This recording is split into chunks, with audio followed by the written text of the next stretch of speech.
What's up, everyone? Happy Monday. Welcome, welcome. Hello, Jen. Hello, good morning or afternoon, Good. good day. Good morning. It's pretty early. It's like 9:30. Yeah, good morning to you, good day to people listening. I don't Listening know what later time. on.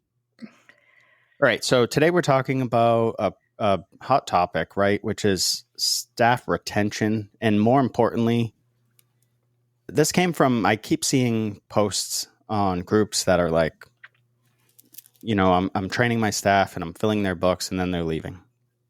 And so I think we can talk about some different things that we do at Hello to increase our employee retention. Yes. And we can talk about things that we actually do, that our staff actually approves of, and get into some action steps and hopefully help people out there if you're willing to change. If you're not, go ahead and continue with trying to force non-competes and stuff like that. But I'm going to tell you what, people don't want that. So if you're listening and somebody presents you with a non-compete, I would encourage you to think hard about it, whether you sign it or not. And I would move on to somewhere that doesn't have a non-compete, because a non-compete is trying to lock you in. And when you lock someone in, you have to question, why is this person trying to lock me in? And part of me wants to say that people want to lock employees in so that they can be lazy, so that they don't have to innovate and they don't have to push boundaries and they don't have to change. They don't have to progress. They don't have to search themselves or blame themselves for anything. And Because I you've think got people they also take advantage of the young hair pros that think they need a job and there's nothing better out there. And shame on you for that. 100%. Mm-hmm. Before we get there, though, we always start with our opening takes. So I'm just going to jump in. I have 2 this week. Ooh. So quick one. Last week, I wrote about profit in our newsletter. And by last week, when you're listening, this is probably like 3 weeks out from here. So anyways, September 11th, this newsletter went out. I wrote about profit. I've seen a few posts that talk about, for example, one of them was like, I have an 8-chair salon and my staff is fairly busy. Not everybody, but my staff is fairly busy. They make X amount commission. When will I see profit? I can't find profit. And I thought to myself, it's not just going to appear. I think I might have even commented of what you should do. So you've got to work profit into your pricing structure, regardless of your pricing structure. So if you're somebody that's working for yourself, you're an independent person, you have to work profit into that. You cannot get away with just saying, and maybe people out there will luck out, but you cannot get away from just saying like, oh, my rent is $300 a week. So if I do anything over that, it's gravy. Mm-hmm. Not really, because what happens the next week or the next week or the next week? I mean, there's so many more expenses than just rent. Right. Without even getting into it. That's what I'm saying. So if you're a commission salon owner, you have to price profit into your pricing structure. Whether you pay hourly, whether you pay straight commission, whether you're an hourly plus commission, whatever we've seen out there. If you're a booth rental salon owner, you have to price profit into your pricing structure. It's not just going to happen. Just because a salon across the street charges, $58 a week or whatever, and they offer all these things, it doesn't mean that you can afford to do that. It probably means that they're going to go out of business, or that they're just supporting themselves by being behind the chair. That's not a business. So price profit in. My second opening take, and I'll answer this too, Jen, but I'm going to ask you a question. Okay. So surprise.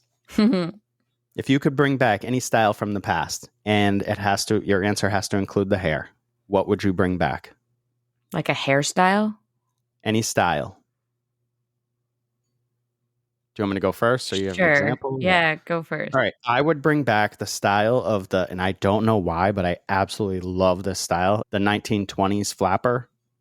I would bring that style back with the finger waves and that sort of tight hairstyle. Yeah. I would bring that vibe back if I could. I like it.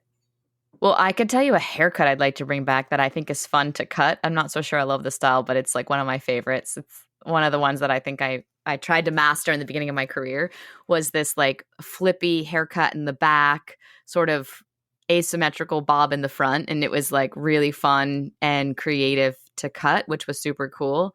Style hair, I actually sort of want to bring back some grunge because I like wearing like beanie hats and not having to do my roots. So I'm going to go with some grunge style and a flippy haircut.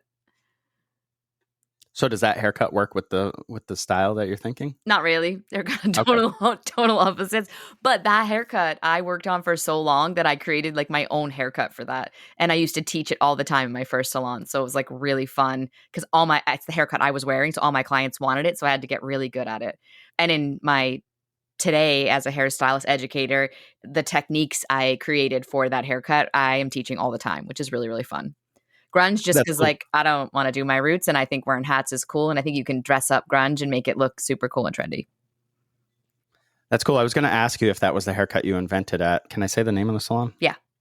So Delaria was Yeah. your first salon that you worked at in Salem, New Hampshire. Yes. And I remember you were just doing this haircut and they were like, what was it? Your manager or somebody approached you and was like, you have to teach this to, you started teaching for Delaria, right? Yeah, I did. That's when I started. Yeah. I was A school pretty much. You started. I think I was educating? like 3 years in. I was teaching and I was recruiting for them. So it's pretty cool. Cool. Yeah. I wasn't teaching cutting though. I was teaching color. But in salon, I started teaching some cutting. So I remember in our first apartment, you had your little, it wasn't a whiteboard. It was like the paper sheets. office, the old school office, giant notepads. Yeah. And you would be like, sit down, I'm going to teach you color theory while we have dinner. And I'm like, what is happening? But it's like hey, crazy. 23 something years ago, I think. Yeah. Yep. Should have saved all that stuff. It would be fun to look at. Happy several decades to us. Yeah. And fast forward, I would have never thought I would be in this industry with you at all. Never. So pretty cool. All right. So let's get into people. Wait, my opening take. Oh, you didn't do yours yet? No, you're skipping me. Oh my bad. gosh. It's because I did too, and then I asked you questions. Sorry. Go ahead. Okay. I'll hit me. So Todd helped me out with this one, and I have a question for myself. You can actually answer it too if you want, but what's the strangest client request you've ever had? I'll pause for a second here because if any of our team's listening, they probably right now can picture exactly what I'm going to say.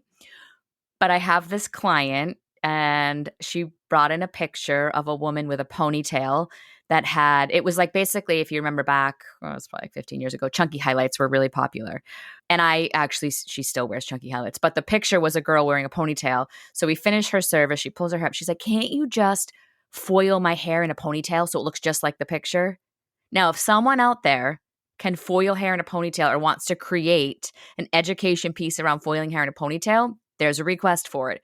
But I looked at her and was like, no, that's not a thing. And then Todd started to like entertain the idea to be funny, but this client was dead serious. Like, how do you foil my hair in a ponytail? So I'm looking at him with like death stare. Like, this is not funny. Do not entertain this. Do not make this go anywhere where I actually have to have a consultation about foiling hair in a ponytail. I'm not doing this.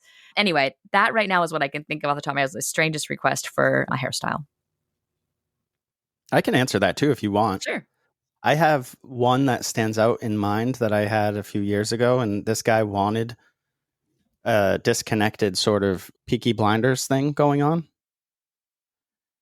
And I was like, okay, we can do that. That's cool. Here's the twist, though.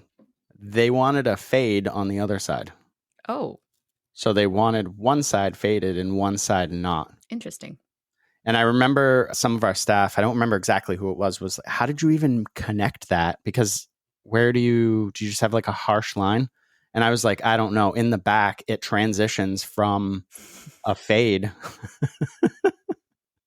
to like gradually a harsher line over to like Peaky Blinders on the left side of this guy's head. Interesting. And that's what he wanted. And he came in for a while and he would always want that same haircut. Okay. And I actually got better at doing it. And I was like, I don't even know what I'm doing because this isn't a thing. But I just created sort of this gradual transition that went from blended pretty nicely to not blended at all, harsh line. And there we have it. That was probably, I don't know if that's considered weird. He liked it. That's what he wanted. So, and I don't know how I pulled it off, but it took me a few times doing his hair. And then I was like, okay, I can just kind of make this up and go as, so that's the creative part of the hair industry though, right? You get to kind of just make stuff up. Mm-hmm. As long as you have some sort of fundamentals. You I can, was like, as long as you know where you're pulling the hair, what you're doing, then you can generally create anything. And like you said, maybe the first time you're like, I don't even know what that just was. But every time you're like, oh, if I pull this way and this way, I can protect that side or make this look better. And then you get better at sort of creating your own haircut for that. I was helping one of our hair pros with a haircut. It was Brooke. She had her dad in, and she's like, I want to get better at cutting short hair. And so I helped her. We did a consultation, and then she was like, he likes this, but he wants it to be longer in the front. And I was like, okay, this is like, picture this as a long haircut. You're just working closer to the head. And she was like, that makes sense. And then I said, perfect, great. Now, how do we preserve length? Over direction. So just over direct the front to where you want, see where that falls, go from there. And she was able to knock it out of the park. Awesome. So yeah, and most of that stuff I stole from you. Shout out Christian, awesome. If you're ever listening, because I still retain a lot of his education. I think his stuff is awesome. Mm-hmm. Agreed. No pun intended. But he was great, and I still use a lot of the techniques because he's one of the few people that took hair techniques and made it practical in his education. It wasn't just theory. A lot of times I've been to these classes and it's just like, this will work. And you look at it and you're like, how in real life would I apply that? Well, you know why, right? I talk about this all the time. Christian actually cuts hair behind the chair. So he understands how to make it relatable. That most people out there that educate do nothing behind the chair. So they can create all the techniques they want, but they're not relatable when you're actually working. Christian's probably one of the few that, there's a few of us that do hair behind the chair and educate, and you can just tell the difference. All right, so let's talk about maintaining staff retention. Why does staff retention matter? Even why are we talking about this? Well, it matters because you need to build some sort of a culture, and you can't do that if you have constant churn. And so let's define that. Jen and I talked about this a little bit this morning. What would you say is like a good staff retention? We defined that by aiming for a minimum of 5 years. Yes. I think most salons average, well, it used to be 3 to 5. I think most salons right now are like 1 to 3. I would imagine that's sort of where that statistic is, but I would say 5, you're onto something. And now what do you do? Yeah. So what do you do next is I try to get them to 10. So try to get to a decade with people. And at that point, I think you've proven yourself. I think that's a solid retention. The reason 5 to 10 works, and I don't have any like hard data, is just simply, I feel like if you can get somebody to 5 years, you've done a really good job. And I wouldn't beat myself up if somebody left after 5 years, because that's a long time, one. And two, in that amount of time, people's lives change. Right. Look at how you are at 15 years old to 20 years old. Big change. Big change. Now look at from 25 to 30, from 35 to 40. Like those are massive jumps in our human lives. Mm-hmm. If you can get somebody towards a decade, you're successful. I would check that as success. Mm-hmm. And so how do we, or what else, why else is retention important? I would say creating the culture, but also your sanity and your peace of mind. So we're watching people lose their minds constantly on these groups because they're not retaining people, but then they're blaming everything else except for themselves. And that's not a sane way to do business. When you operate a business, everything falls on you. Yes. Every single thing. You run out of toilet paper, that was your fault. Why is there not a system in place? That might sound silly, but it is what it is. You running out of color constantly, that's your fault. And some people might say, well, it's always back ordered. Okay, find a new distributor. It's still your fault. Right. It's your business. If your distributor can't keep up for whatever reason with you, and hey, maybe it is like if there's like a global shortage or something, I get it. There's going to be these things like we had COVID 5-6 years ago. I get it. There's going to be times where we all face the same thing. But if a group of people out there is complaining about something, but there's other people that are succeeding and thriving, then your argument becomes less valid on it being everyone else. Right. Because how come some of us can make it and prosper? Do you have anything else for why retaining staff is in? It builds a strong foundation for your business, right? Yeah.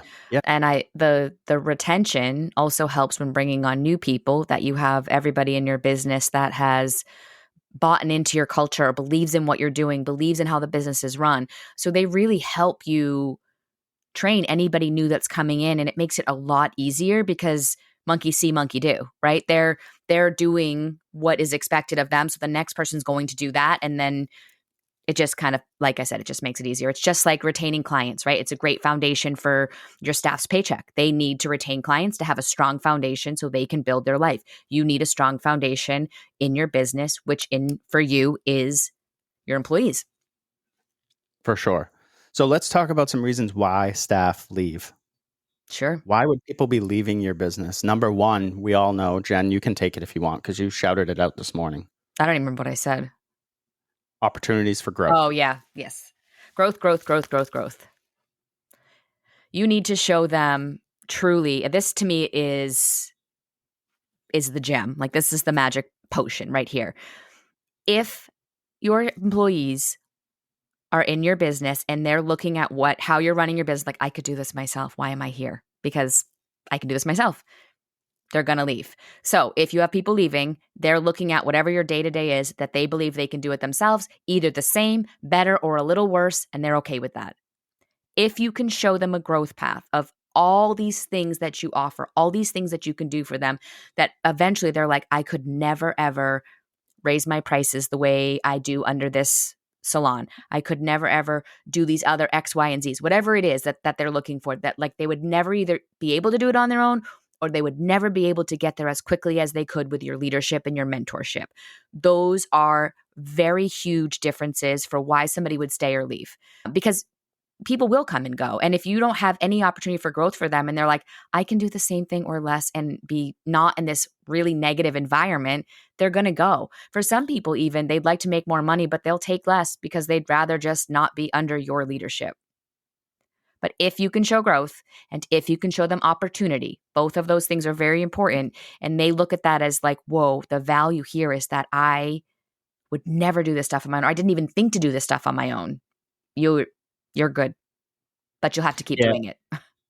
The second somebody thinks I've outgrown this place, it's over pretty much. Yeah, they're lost. They're because gone. they've already reached a point. They've arrived at the conclusion that there's nothing else left here for me. So they're already checked out. I would say at that point, you probably want that person gone, because after that, it's what do we do when we're bored, when we're kids? Start trouble. You poke your little brother. You knock someone's pencil off the table. It's the same thing when we're adults. What do we do when we get bored? We get up to mischief. Yep. It's just the way we're wired. Yeah. We need something to entertain us and need something novel. I agree. So unfortunately, if you've allowed people to get to that point, I don't know how hard I would fight for them. What I would do is start building opportunities for the people in your pipeline. If you don't have a pipeline, build the opportunities for people first, then create a pipeline. Because if you bring people into what you have currently, it won't work. You've already proved that. So you've got to pivot somewhere. You've got to do something different. And creating those opportunities can look like all sorts of different things. We hired one of our hair pros to deep clean the salon for us, which Extra was an money for her. opportunity. It just it just made sense to us because we had a cleaning company. They were subpar. They just weren't hitting the mark and they didn't care. And it showed. And it's not a huge deal because no one's ever going to care as much as you care. If you're the owner of your business, your best employee doesn't care as much as you do. It's like with your child. Nobody's going to care quite as much as you care about your own child. So what did we do? We saw an opportunity. We presented to the hair pro. She loved it. She likes cleaning. She likes being in the space by herself. She takes pride in the space. It's her space she works in. So there's all sorts of benefits there. We created some opportunities for two of our hair pros and probably more in the future to start educating. They're going to educate under Hello Hair umbrella. And they're going to run some ticketed classes. We did some test stuff last year. We're working on some stuff for this year. And then we're going to really dive in and do some training for 2026. And that is another opportunity. I think too, now this is today's hair pros that are coming out of school. This will change. But right now, the current hair pros that are coming out of school are being taught to get a job and then go out on your own. There's no way you can make more money. There's no way you can be successful. There's no way you can be successful in a commission salon. So you now realize if you're hiring out of school, which most of us are, you have an uphill battle right from the beginning. You have probably a year, maybe a year and a half to teach this hair pro how you can help them grow faster, better, bigger than if they went out on their own. So if you understand that people coming out of school are being taught to be on their own, then you can now educate them and grow them in a different way. We totally understand that. We know when people are coming out, they're looking at probably us as a stepping stone. Not everybody. It's just how it is. And then they're looking at, I can only be successful on my own because they've been taught that over the last 15 months or however long their program is. What we go and we show them is right off the bat, the opportunity, the growth, how do we get them where they are? And all of them are like, whoa, I could never do this on my own. And, we hear it all the time. Like, I'm never leaving you.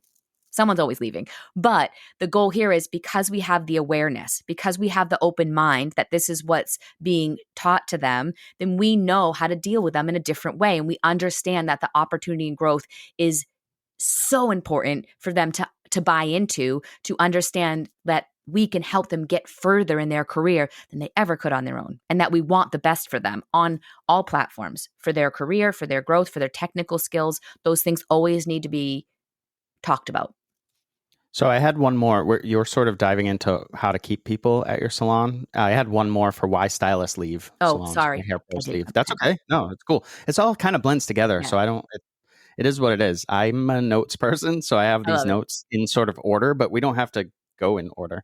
The last thing I had, which you just literally touched on, was I don't like to use the word fighting, but you are challenged by the pull in the industry of the people that are renting the suites or renting the booths that say you keep all the money. Mm-hmm. So you have to be showing people and not just telling them, not just saying, hey, this is how we create a path for you.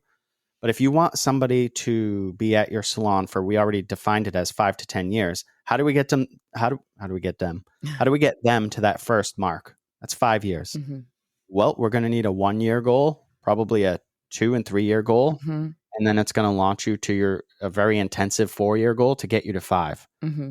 And so that means yearly, at least, meetings. We meet with our staff, I feel like constantly, because it's just who we are and it's part of our culture. But formal meetings at least once a year where you're really diving in deep, like set aside an hour and a half for these meetings and really lay out goals, like use the SMART system, do all the goal setting things, do all the feel good stuff, lay that out. Because if you don't, you're going to have stylists that are leaving. They're not seeing the next step. And it's on you as the leader to provide them with the next step. The next step isn't just watch me and answer the phone until you get clients. It's not a good step. It's not working. We talk to people constantly that are like, this is what's happened to me. And they're in my eyes, and correct me if I'm wrong, I think that's an old school practice. And I think it's taking advantage of younger hair pros. Mm-hmm. For sure. Nobody should be assisting you for years. That's wild. That program needs to be short, sweet, swift. Yeah. We just had somebody, this is completely different, but that was curious if they could apprentice at our salon. I talked to them and I said, an apprenticeship, I looked at their Instagram because they sent it to me and I was like, it looks like you're in hair school. And they said, I would literally leave hair school and start over if I could apprentice with you guys. Never met this person ever, but that's how bad of an experience they're having in school that they would quit. They would quit and start over. And so I don't want that for that person. So I'm going to lay out a couple different things and then we can chat to them or whatever to see if we can help get their mind right, or I don't know. I just want to help people. So anyway, so how do we keep hair pros progressing? Jen, you talked about the growth opportunity. It's a big deal. Like that's why people are leaving, but how can we create those opportunities? I guess I just touched on it with the goals. Yeah. That's really the biggest And you one. really need to understand the individual goal for each hair pro because not everyone's the same. We have people that are not number oriented. If we tried to push them too hard, they would quit. Like they're just at a slower pace. They might be, the marathon pace. And then we have the sprinters and then we have the in between. All are coached individual to what their needs are, their goals are, and also what we see for them for goals. Because, someone might set a goal for themselves and we're like, you could do way, way more things than that this year, right? Like we've pushed, I have one of our staff, I had her on a photo shoot with us and we needed help doing makeup. So I'm like, can you kind of do makeup? And she's like, I love doing makeup. I've just never done it like on clients. So I'm like, okay, if you could help me with this photo shoot, let's do it. By the end of the photo shoot, I'm like, you do makeup now. And she's like, what? I'm like, you do makeup here now. Like, you are fantastic at this. Let's push this. And she, over the last year, was like so thankful. Like, no one's ever seen that in me and has pushed me. And I was so scared. But like, I love now this part of my career that I'm doing makeup. I would have never thought I'm doing that. So you also have to have this hyper awareness of talents and strengths your staff has that maybe they're too scared to embrace and push them to technically get better at that. Again, they could never do that on their own. No one's going to push themselves hard enough. They're just not going to. Nobody wants to be uncomfortable. So the minute they get uncomfortable, if they're on their own, they're either going to step back or pivot or move around it, but not embrace it. So part of your leadership and mentorship is to help get them through those hurdles so that before they know it, they've grown as a human and as a hair pro and are just doing all these things that they never thought was possible. Yeah, I think the individual mentorship is a major part of it. And so what we do in these meetings with people, with our hair pros, we rarely talk about KPIs. We rarely talk about these metrics like your rebooking, your percentage booked, your product sales, retail sales, stuff like that, because those are things that we can nudge throughout the year. Correct. If somebody needs something specific, like if somebody says to us, I'd really like to sell more retail. Perfect. Now we can help you with that easily. We don't have to have an hour meeting going over numbers. These people know their numbers. So that to me is a complete waste of time. I take that from people like big CEOs. Somebody like Elon Musk would say, if you're in a meeting and you don't see the value of being there in their company, you're blessed to just whacked my microphone. We bless you to get up and leave. If you think you have more value not here, go to where you have more value. So I don't want to waste these meetings. Right. You know, I get an hour to an hour and typically like if we run over like an hour and 15 minutes with people where it's Jen, myself, and the person, and we can really dive into what the individual wants. Yeah. And what are they motivates them? looking?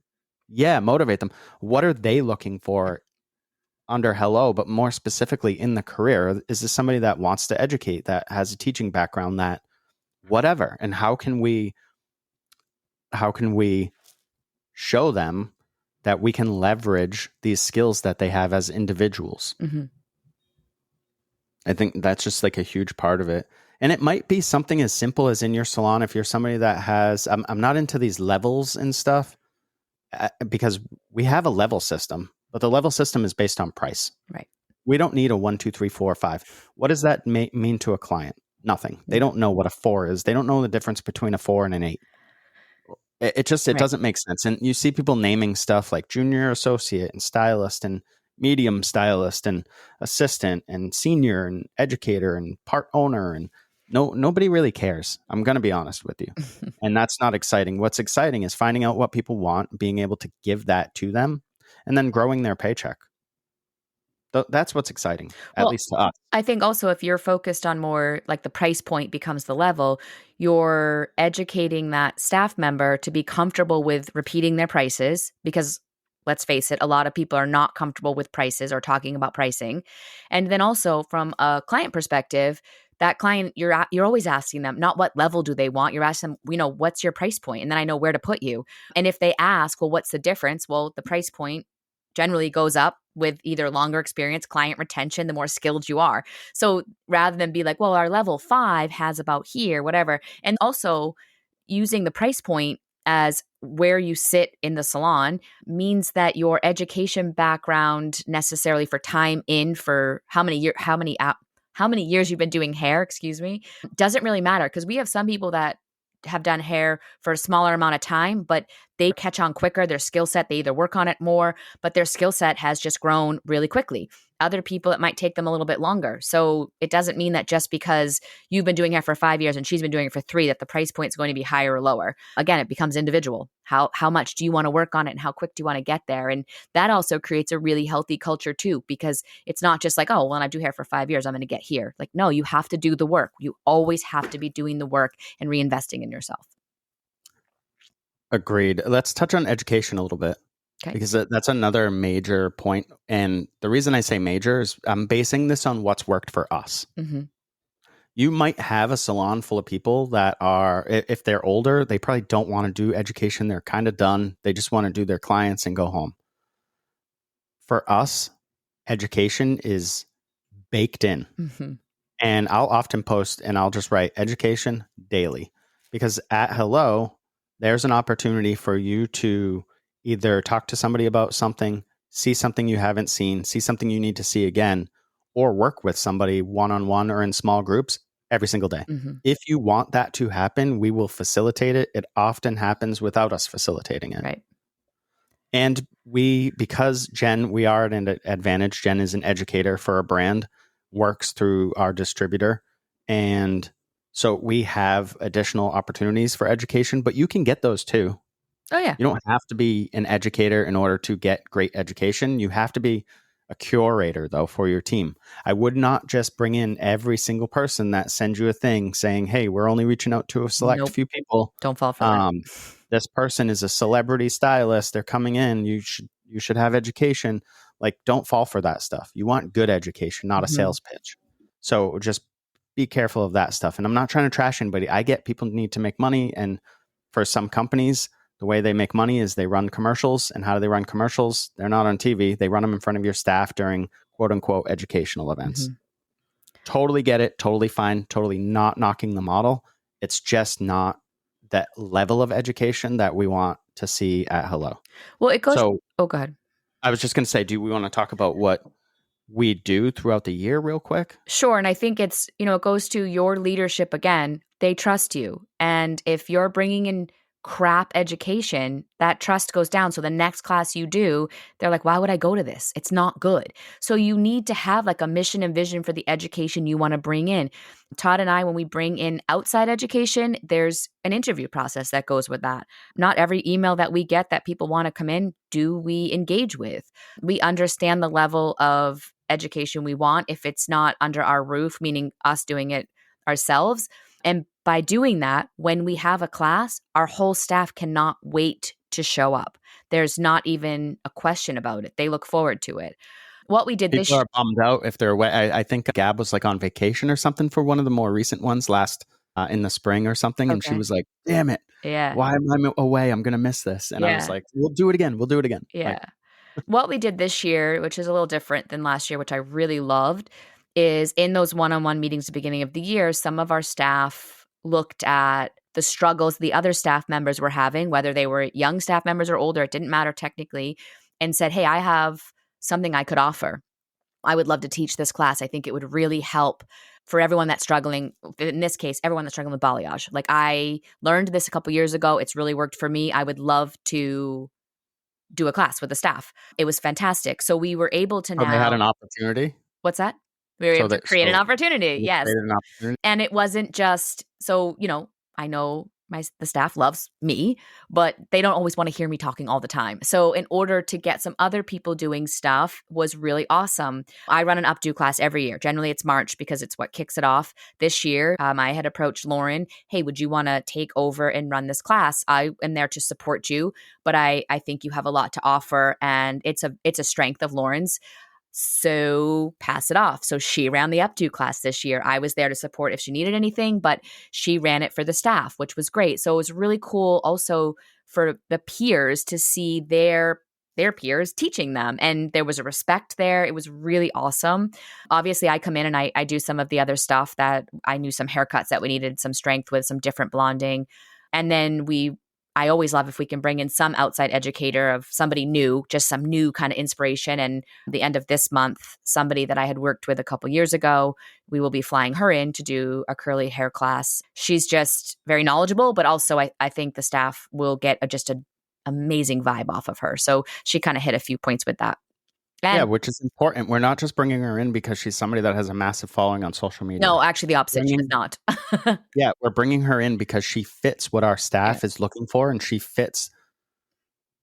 She falls into the criteria of somebody that probably could work at Hello Hair if they wanted to, because we align mission, core values, Yeah. those sort of things, and what we want to see in the hair industry and what we believe education is and should be. And it's not like she's this, I'm a curly hair expert. She's just Addis and she cuts curly hair all the time. And she's an amazing human. And I think the value of what she has to offer because she cuts hair behind the chair is way more than somebody coming in for a free curly hair class that's not really teaching our staff how to cut curly hair. And if you're listening as a salon owner, this is an investment. Yeah. This is us fronting the money to train our staff, Mhm. not fronting, but putting up the money to educate our team. Yeah, this cost all falls on us. We've never once asked our staff or thought about, well, what if this person's leaving? Right. You know, we're just going to grow everybody on our team. And if, again, like we said in the beginning, if somebody's leaving, somebody's leaving. But we're just going to constantly create these opportunities for people because it does what we're going to talk about next briefly, which is attracting people. Mm-hmm. And then the last thing this year, which we try to do every year, is Yep. What? Okay, go ahead. It's education. We try to do some sort of a group outing, right? Everyone always, what should you do for your group, whatever. So we look at that as an education opportunity. So that's exactly what I was going to yes. talk So about. let's create something for us to go out, but why not learn at the same time? And now this event, it just happens to be local. It's really close. So it made it very easy. The whole staff's going. Todd and I cover everything. There's no cost to them. They just have to show up, but it gets us a team outing while learning. And I was flat out honest with everybody. I don't expect the education to be top notch. I'm not really sure, but I do think we can learn a couple things from it. And if nothing else, we can be inspired by hair, go have fun together under a really cool setting for an event. And they were all like, I'm in, whatever. This sounds like fun. Cool. Yeah, that's one where you are weighing you're looking at the pros and the cons, Yep. and a con might be this education might not be exactly what fits our team. I'm not saying it's bad. It's just not really what. If you learn maybe something we're cool, and if into. you don't, that's okay. But we're going to go Yeah. through this together. That's how we look at But it. because it checks other boxes, Yes. like getting out of the salon as a team. Getting in a cool atmosphere. Yeah, probably grabbing wherever we go, probably grabbing like a cocktail after or before. I don't even know the times or whatever, but stuff like that, that's team building. Mhm. You know, so you're also building something now. If you're struggling with people leaving, that people want to be part of something that's bigger than themselves. Absolutely. And so if you're creating all of these opportunities and you're bringing your team to events and you're bringing people in, people feel left out when they miss that stuff. Right. Like if somebody is sick and misses that outing, they're going to be bummed out. Right. And it's not that I want people bummed out, but we're trying to build a culture Right. Very that important. people want to be part of. The other thing I want to touch on real quick about how to keep people moving forward and progressing in your business is recognition. Celebrate their growth. And this can look like whatever you want. For us, it's not I think they're cheesy, like the online posts. I'm not against them, but celebrating that stuff publicly is fine. For us, it could be, hey, this client reached out, and we do this in our communication software. It might be like, hey, let's just use someone random's name. Hey, Gianna, a client reached out. They were super stoked about their hair. They said all these fantastic things, and I wanted to let you know that I thought that was awesome, but they thought that was awesome. And I do this sort of, it's not public, but it's in front of our whole team. Right. So these are just little ways that you celebrate people and you show them that you notice them. You see their value that they bring as a human being, not as a retail percentage, not as a rebooking percentage, but as a human being and what they bring and what they offer to the client. That's what we celebrate. All the other stuff falls into place. Mm-hmm. So none of this matters unless you can find staff. So let's quickly go through some different ways to find some staff. We know you've got to look at different models. We are not anti-rent, anti-suite. We are not at all. We just chose to run a commission salon because that was the model that worked for what we wanted to build. As Todd and Jen, Hello Hair, what does this look like? Commission salon fit that best. That's the only reason we chose it. Yes. So you've got to look at, get a pulse on what's going on. Like, we know a lot of people that move into suites and move into booth renting situations that either don't make it, which sucks. That's awful. We don't want that. Or that are miserable in a few years. Mm-hmm. And they're like, this is not all it was cracked up to be. No. Or they're struggling and they're getting second and third jobs just to afford their booth rent, which is crazy to me, but it is what it is. Right. So you've got to understand that there's a group of people out there that don't want to do all this stuff. They don't want to be Instagram famous. They just want to connect with clients. They want to have a great place that they can feel good about, and they want to learn and be inspired along the way. So if you understand what people are looking for, like Jen, we talk to young hair pros constantly, all the time. If you're out there looking for a job, I don't know if we have one for you, still reach out, because you never know. And we love to get the pulse of what people like. What are the people in September 2025 graduating hair school looking for? It's different than what people were looking for that graduated potentially in the summer. Yes. And this is how we're always being innovative on our offerings as a business, because these people come in and they let us Not know. one size fits all. Yeah. And they let us know we can see the change happening, but probably before it's happening, because they're telling us, like, I'm looking for these things, right? Like, oh, okay, these are new. Can our business make a change? What do we need to do to keep up with what these new hair pros coming out of school are looking for? What are the values of these people coming out of school? What's happening, like, with what they want, right? And it's always changing. So we need to always be interviewing so that we can be ahead of that, so that we can make sure that our business is operating at the level we need it to in the year it's operating. So it's always new and innovative.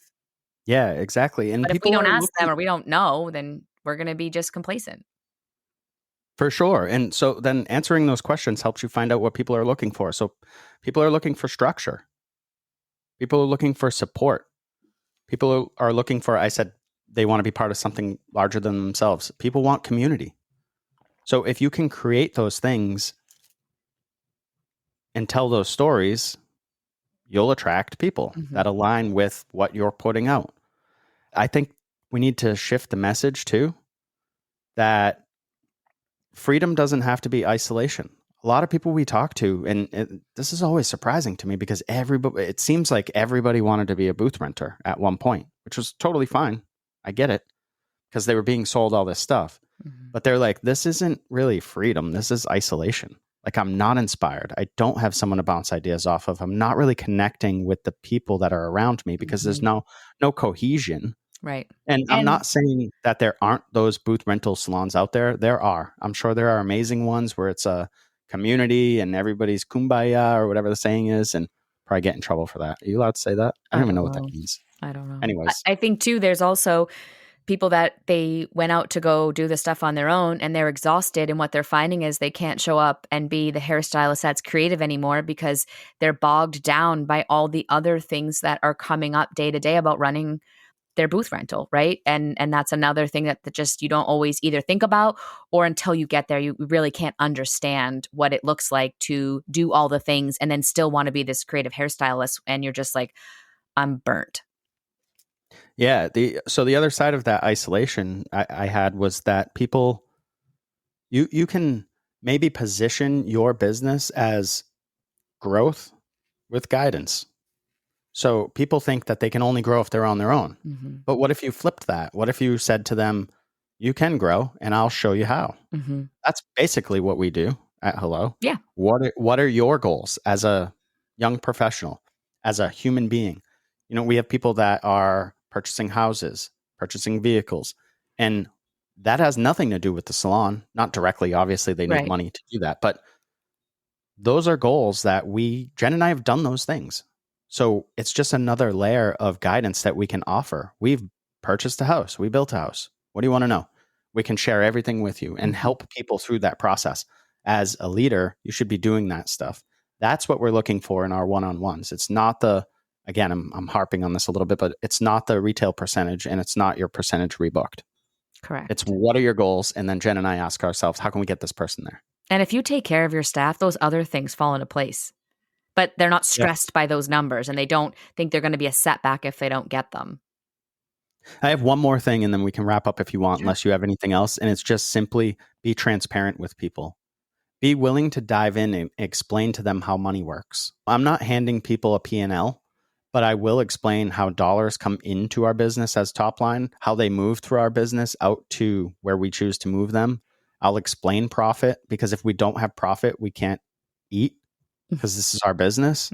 So I explain those things, and I show them what their chunk looks like, what their piece looks like. And I show them where the other money that, quote unquote, a lot of salon owners are demonized as, well, you're keeping this. Well, I show our staff exactly what we're keeping, not to the dollar, but I'll tell them this is where the money that isn't in your paycheck goes. Mm-hmm.